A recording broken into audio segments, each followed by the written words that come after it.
मंडी में समग्र शिक्षा के अंतर्गत 2 दिवसीय राज्य स्तरीय कला उत्सव का शुभारंभ किया गया, जिसमें एडीसी मंडी निवेदिता नेगी ने मुख्य अतिथि के रूप में शिरकत की। कार्यक्रम में विशेष अतिथि शिक्षा उपनिदेशक प्रारंभिक अमरनाथ राणा रहे।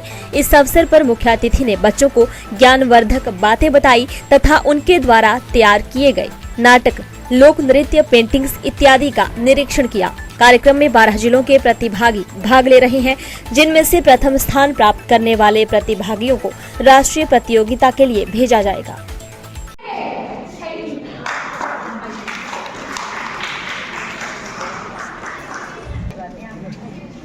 आज हम अपने आप को 21वीं सदी के लोग कहते हैं और किस मानसिकता को लेकर हम जो है वो आज माननीय अतिथि महोदय जी, मंडल, सभी विद्यालयों से यहाँ पर पधारे हुए मेरे भाइयों को बताना चाहूँगी कि लड़कियाँ सिर्फ रोने के लिए नहीं होती या चिल्लाने के लिए नहीं होती।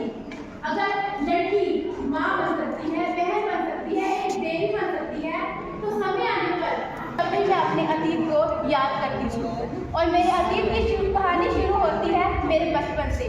बचपन जो मैं होती ही है सपनों को देखने की, लेकिन कहा जाता है ना कि सपनों की उम्र ज़्यादा लंबी नहीं होती है, इसीलिए आ गया पता। ओ अमृता पुत्र, ओ कितने हैं? ओ इतने आ मेरा पुत्र, ओ ऐसी कर रही है? पापा जी मैं ना खेल रही हूँ। हाय ओ रब्बा, ओ पुत्र तेरी उम्र अब खेलने कूदने की नहीं है, हमने तेरे हाथ पीले करने का फैसला कर दिया है। पापा जी खेल खेल में ना मेरे हाथ पीले हो गया है, इनको पीला क्यों करना है? हे भगवान, और पुत्र हाथ पीले करने का मतलब है कि हमने तेरी शादी करने का है। शादी करने के अलावा मेरे पास कोई चारा न था, तो बस हो गई मेरी शादी। माँ, क्या आपके पास मेरी शादी करने के अलावा कोई और चारा न था? क्या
आपने यहाँ हमारे मंडी डिस्ट्रिक्ट में करवाया, इसको एक प्लेटफॉर्म बनाया कि पूरे स्टेट से बच्चे यहाँ पे आए और पार्टिसिपेट करें, उनको भी एक मौका मिला है।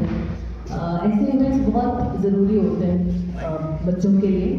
एकेडमिक्स एक तरफ है और दूसरी तरफ हमारे जो को करिकुलर एक्टिविटीज़ में बच्चों को बहुत कॉन्फिडेंट बनाती है। हमने अभी ऊना की परफॉर्मेंस देखी तो बच्चे कितनी कॉन्फिडेंट थे। तो इस तरह का कॉन्फिडेंट अगर हम अपने बच्चों को देंगे तो वो कहीं पर भी स्टैंड कर सकते हैं। पढ़ाई भी ज़रूरी है, पर इसके साथ ये सारी एक्टिविटीज़ उनकी पर्सनालिटी डेवलपमेंट के लिए बहुत ज़्यादा ज़रूरी है।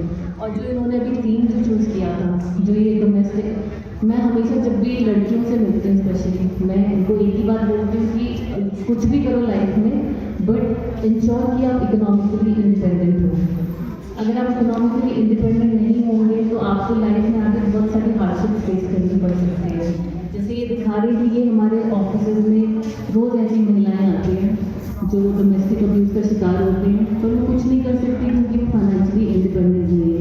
यहाँ बहुत सारी बच्चियाँ हैं, लड़कियाँ हैं, लड़के भी आए हैं, तो उनके लिए ये बहुत अच्छा मैसेज है। जो हम वुमेन इक्वालिटी की बात करते हैं या इक्वालिटी की जब हम बात करते हैं, ये सिर्फ बच्चों को ही सिखाना है, लड़कों को भी सिखाना है। लड़कों को रिस्पेक्टफुल रहना वुमेन के प्रति, women should also be respectful towards man, और इकोनॉमिकली इंडिपेंडेंट दोनों को होना चाहिए। लड़कों पर तो सोसाइटी का प्रेशर होता है तो वो कहीं ना बट लड़कियों का जनरली पेरेंट्स सोचते हैं कि शादी करके कुछ हो गया उसका, उन्होंने अपनी रिस्पॉन्सिबिलिटी खत्म कर दी। बट जैसे हमने देखा ये मतलब सिर्फ एक नाटक नहीं था, ये हम रोज़ ऑफिस में देखते हैं, रोज़ हमारे ऑफिस में लड़की औरतें आती हैं, बच्चे हैं, उन्हें कुछ नहीं कर सकती, डोमेस्टिक अब्यूज़ की शिकार हैं। तो ये ऐसे थीम्स पर अगर बच्चे खुद बात कर रहे हैं तो हम सब वो आगे जाके बहुत कॉन्शियस रहेंगे इस बात के लिए कि उन्हें इकोनॉमिकली इंडिपेंडेंट बनना है। और जिस कॉन्फिडेंस के साथ बच्चे ने परफॉर्म किया है, इसी कॉन्फिडेंस के साथ अगर हमारे सारे बच्चे वैसे ही पार्टिसिपेट करें, इसी तरह कॉन्फिडेंट है, तो लाइफ में कुछ भी कर सकते हैं। एक बहुत अच्छा इवेंट है, अभी मैं बाकी भी देख के आ रही थी, पेंटिंग, विजुअल आर्ट, फोक टॉयज, काफ़ी कुछ आप लोगों ने यहाँ पर ऑर्गेनाइज किए हैं। और ये बच्चों को आज जो हमारे जो समाज की एक समस्या है ड्रग्स, उससे भी दूर रखेंगे। ये सब चीज़ें अगर बच्चे इन सब चीज़ों में ऑक्यूपाइड रहेंगे, कल्चरल इवेंट्स में, पढ़ाई में, खेल कूद में, तो ड्रग्स से भी वो दूर रहेंगे। तो ये आपने बहुत अच्छा इनिशिएटिव लिया है और बहुत अच्छा प्रोग्राम कंडक्ट करा है। मेरे पास समय का थोड़ा सा अभाव है, तो इसलिए मुझे निकलना पड़ेगा कुछ मीटिंग में। बट कंग्रेचुलेट करना चाहूँगी मैं आप सबको, और सब बच्चे जो यहाँ पे आए हैं, ऑल द बेस्ट। मुझे बता रहे हैं कि जो यहाँ से जीतेंगे वो नेशनल लेवल पे जाएंगे, एंड आई एम श्योर आप नेशनल लेवल पे भी प्राइज लेके आओगे। Thank you. नमस्कार, मैं सरिता शर्मा, कार्यवाहक प्रधानाचार्य डाइट मंडी से आप सबको ये बताना चाहती हूँ कि इस बार राज्य स्तरीय कला उत्सव मनाने का मौका डिस्ट्रिक्ट मंडी को दिया गया है, जिसको हमने 2 दिनों के लिए डिवाइड किया है। 2 दिन में हमारे 10 इवेंट होंगे। 12 डिस्ट्रिक्ट हमारे पार्टिसिपेंट्स हैं। 12 डिस्ट्रिक्ट में से 20 प्रतिभागी, 10 लड़के और 10 लड़कियां जो है हर एक इवेंट में प्रेजेंट हैं। टोटल जो बच्चे हमारे पास आए हैं वो 256 बच्चे हैं, और उनके साथ एस्कॉर्ट टीचर आए हैं। इसके साथ डिस्ट्रिक्ट से कला उत्सव के जो कोऑर्डिनेटर हैं वो भी आए हुए हैं। उनके रहने की व्यवस्था हमने किसी न किसी होटल में जो टेंडर था वो पास हुआ, उसमें हमने रखे हैं। गोविंद सिंह गुरुद्वारा है, उसमें हमने रखा है। सैनिक वेलफेयर हमारा जो रेस्ट हाउस है वहाँ पे हमने रखा है। वहाँ पर हमने डिवाइड करने की कोशिश की है। जितने हमारे पास फंड्स हैं उसके अनुरूप हमारी कार्यशैली का चलना जो है बहुत ही अनिवार्य था। 4 तरह के हमने यहाँ पे जो है संस्कृति सदन में स्टेजेस लगाए हैं, जिनमें हमारे 10 इवेंट जो हैं, मैं आपको बताना चाहूँगी कि हमारे 10 इवेंट कौन कौन से हैं। वोकल म्यूज़िक क्लासिकल है, वोकल म्यूज़िक ट्रेडिशनल फोक है, इंस्ट्रूमेंटल म्यूज़िक, उसके बाद इंस्ट्रूमेंटल म्यूज़िक मेलोडियस है, उसके बाद dance classical, dance folk, visual arts 2 dimensions, visual arts 3D, indigenous toys and games, और उसके बाद सोलो ड्रामा है। ये सारे के सारे 10 इवेंट जो है यहाँ पर एक लख्त जो है चलाए गए हैं। 4 स्टेजेस हैं, उनमें डाइट टीम को बांट दिया गया है। डाइट टीम अपने अपने इवेंट्स को सुचारू रूप से चलाने की कोशिश कर रही है, और हम ये मानकर चले हैं कि अच्छे से अपने डिस्ट्रिक्ट का नाम ऊंचा करेंगे और इस कला उत्सव को अच्छे से पूरा करने की कोशिश करेंगे। धन्यवाद। दिव्य हिमाचल टीवी के लिए मंडी से दीक्षा ठाकुर की रिपोर्ट।